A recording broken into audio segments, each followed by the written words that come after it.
Order order order.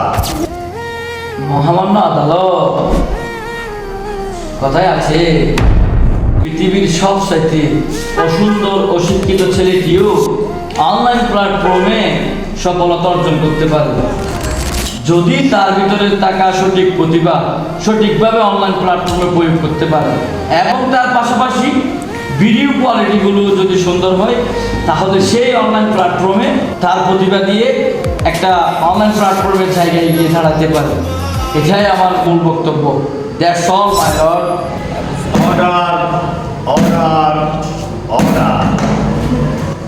সমস্ত সঠিক কথার উপর ভিত্তি করে সাইদ মির্জাকে ইমোশন আইডি 1.5 মিলিয়ন এর ধারায় আদালত তাকে অবিলম্বে খালাস ও জামিন মঞ্জুর করিয়াছে এবং ইমোশন 1.5 মিলিয়ন ধারায় বলা হচ্ছে যে আগামীতে সাইদ মির্জার কন্টেন্ট আর ভিডিও কোয়ালিটি যেন সুন্দর ও কোয়ালিটি সম্পূর্ণ হয়, এই বলে ইমোশন আদালত শেষ করা হলো।